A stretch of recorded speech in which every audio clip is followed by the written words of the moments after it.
Asia cup cricket tournament आज Dubai cricket stadium में श्रीलंका और बांग्लादेश के दरमियान मैच खेला जाएगा।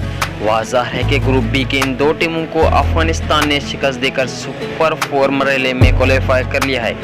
याद रहे कि अफगानिस्तान ने श्रीलंका को 8 विकेटों से शिकस्त दी थी, जबकि दूसरे मैच में बांग्लादेश के खिलाफ 7 विकेटों से कामयाबी समेटी थी।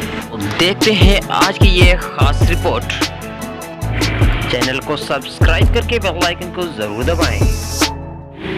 एशिया कप 2022 में आज होगा बड़ा टाकरा। बांग्लादेश बमुकाबला श्रीलंका। आज शाम 7 बजे खेला जाएगा मैच।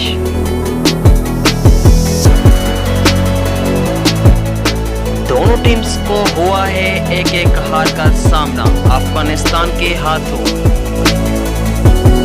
आज जिसकी होगी हार वो जाएगा घर, श्रीलंका या बांग्लादेश। इससे पहले सामना हुआ 12 मर्तबा। श्रीलंका ने जीते 8 तो बांग्लादेश को मिली कामयाबी सिर्फ 4 मैचों में।